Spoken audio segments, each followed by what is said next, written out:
Imagine you're standing in the middle of a dusty Roman arena, or better yet, on a chaotic battlefield in 200 BC. You've got the helmet, the heavy shield, and a razor-sharp gladius.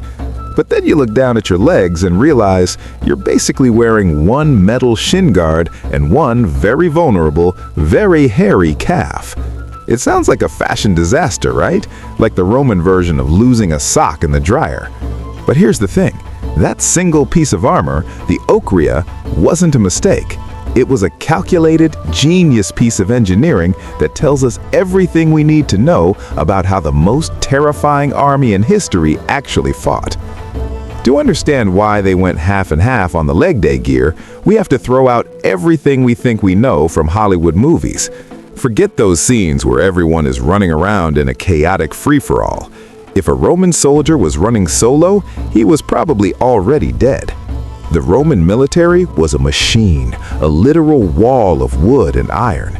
They fought in a tight, disciplined formation called the phalanx, or the maniple system.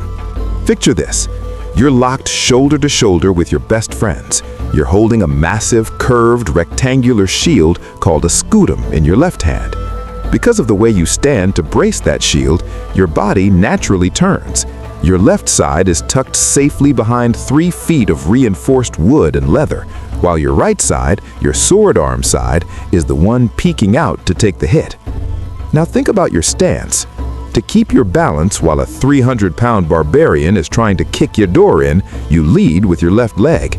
It's planted forward, taking all the weight, while your right leg is tucked back for leverage. That left leg is basically an invitation for an enemy to swing low and take you out at the shin. If your left leg gets clipped, you drop. If you drop, the shield wall breaks. If the wall breaks, everyone dies.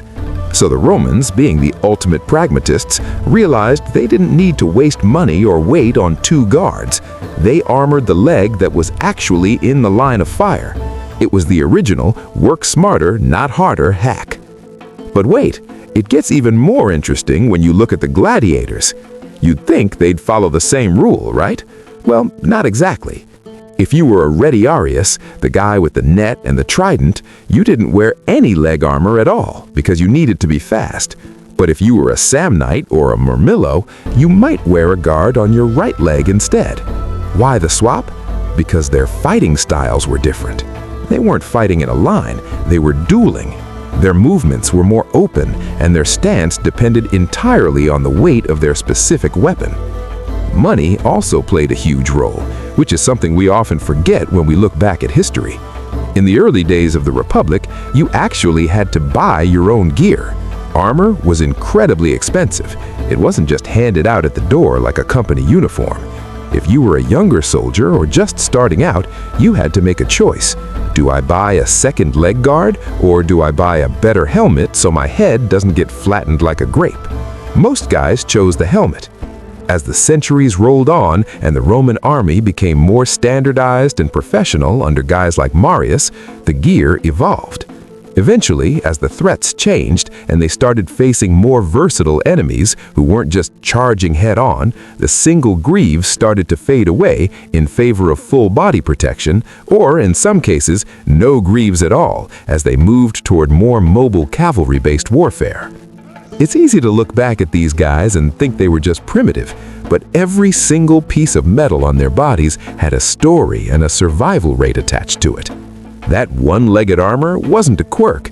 It was a testament to a style of fighting that conquered the known world. It was about knowing exactly where the danger was coming from and meeting it with just enough iron to stay standing. So, the next time you see a statue of a Roman hero and notice he looks a little lopsided, don't laugh at his fashion sense. He was just a guy who knew exactly which leg was most likely to get hit by an axe, and he made sure that was the leg that felt like a brick wall. It's a reminder that history isn't just about big dates and names. It's about the small, weird, practical choices made by people who were just trying to make it home for dinner.